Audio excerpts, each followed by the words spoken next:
Friday rock show looking for the LA ladies. I have two of precious metal with me, and I don't even know their names, so introduce yourselves. My name's Leslie Knauer, and I'm the singer. And I'm Alex, I'm the bass player, and I'm from England. Whereabouts in England are you I was from? born in Wigan. In Wigan? Well, I don't tell too many people about that. No. But You've just told everybody. But were you ever in a band that was doing the sort of, what was it called, Wigan Soul? No, I wasn't. I was too young then, but I used to go to the club, to the soul clubs, and dance and do that. But now, of course, you're a heavy metal lady. Mm-hmm. Okay. Now, when was precious metal put together? When were you smelted? 1984 or 3. The end of 83. Yeah. Right. Okay, and is this the first single that's been released by you anywhere in the world? No, we've had an album out on Polygram before this. Mm-hmm. We got another record deal after that with Chameleon Records in the United States. Yeah. And we put out this album, which is called Not That Kind of Girl. It's called That Kind of Girl. Called That Kind of Girl. But not that kind of girl, but that kind of girl. Oh, I'm every kind of girl. All right, now, well, you said it. Now everybody's going to be flocking to Los Angeles to find out.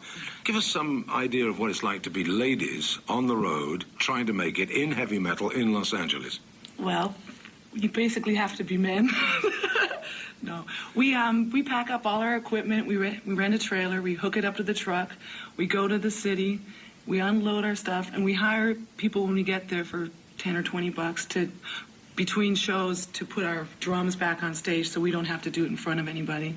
And then But at the end of the night, we load it all back up again. We load all our stuff back up on the trailer, and we pack it up, have a couple drinks, and at 3 in the morning, we usually drive to the next town. And Leslie even does all the mechanical work on the truck, which breaks down every 40 miles.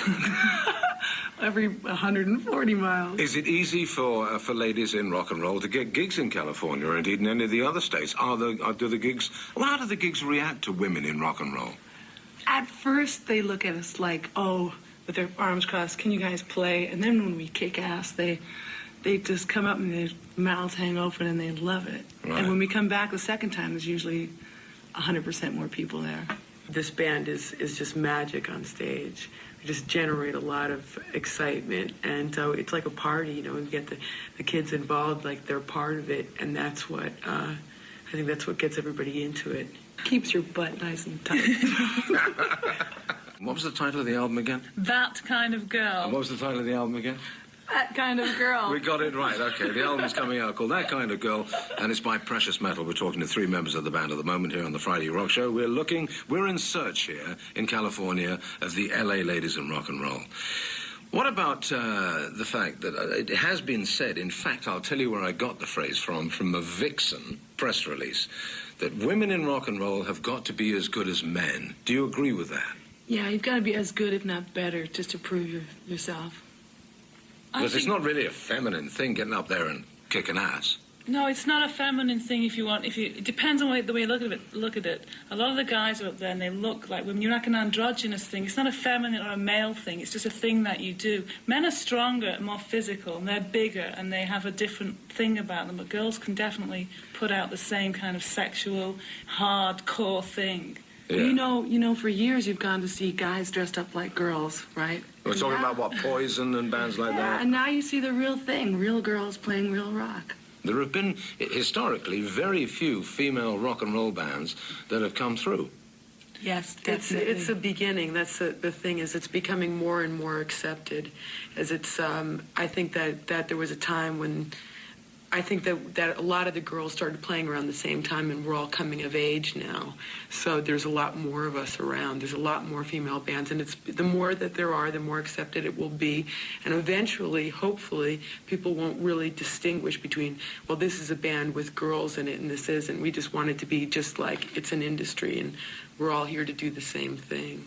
Do you ever encounter any sexism? Yes, you do encounter sexism, but you do in every career. You would, not just in the music industry, in every industry, there's going to be sexism. There are older men who are offended by what we do because they don't see it as their way of looking at girls, and it offends them. But, they're not the people we're going to appeal to anyway. But what about from the guys in rock and roll, from the male bands? I mean, it's a male-dominated industry. They're great. They're absolutely great. I can just say we have so much support from most musicians, and we just don't dwell on the negative parts because there's nothing to dwell on. Only the insecure ones might be funny, but as a majority, they're all great with us. We have a great time when we go out of town. The people in the clubs are great.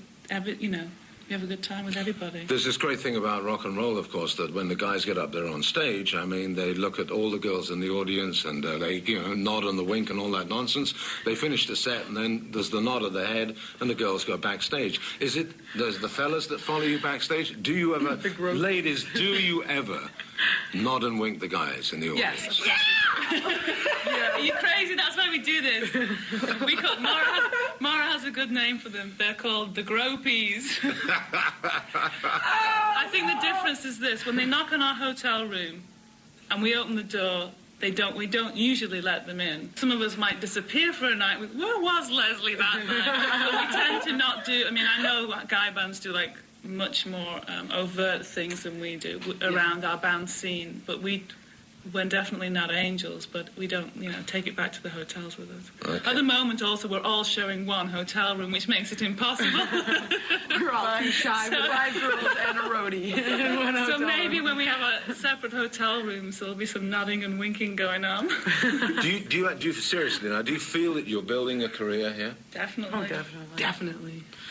I want to be us to be like the first real big Coliseum arena girl band. There hasn't been one ever, and the way we've been accepted so far, everyone who sees us really likes it. So I think the more people who see it, we just have to get out there more. Okay, so what you're doing at this stage of your career, what you're doing is you're loading the van, driving the van, unloading the van, paying somebody $20 to set up the drum kit, doing your set, right? Then taking all the equipment down, back in the van and loading it, and also doing your own promotion as well. And going to work. And you've got day jobs as well. Some of us have to have a few because even though the band supports itself and we pay for our rehearsals and our running stuff after band money, we still don't make enough to really Stage live. clothes are expensive. And lots of lipstick and makeup and things. Well, I wish we could see you live, but we can't because, unfortunately, we just don't have the time in Los Angeles. But I do hope you get to Europe ultimately. And, of course, Wigan, the great centre of rock and roll, awaits you. I would love to go and play the ABC in Wigan if it still exists. I've not been there for about 10 years. Right. But we are going to come. According to our record company, we're going out to England in September. Can I just ask you this, a final question? What do your parents think of your role in rock and roll? Our parents come to our shows. You should get them to be the roadies. They love it. My dad has done that sometimes. My parents told me to quit school and be a rocker. My parents were always completely rocker people. All of our parents are very supportive of the band. They are. Yeah, all of us to a T. We wouldn't have made it this far without them because they've all helped us so much. I would have. 4 of us wouldn't have done. Well, you're obviously full of ambition, and we wish you, obviously a lot of luck. Good luck to Precious Metal from the Friday Rock Show, and we will continue on in this program to find other LA ladies.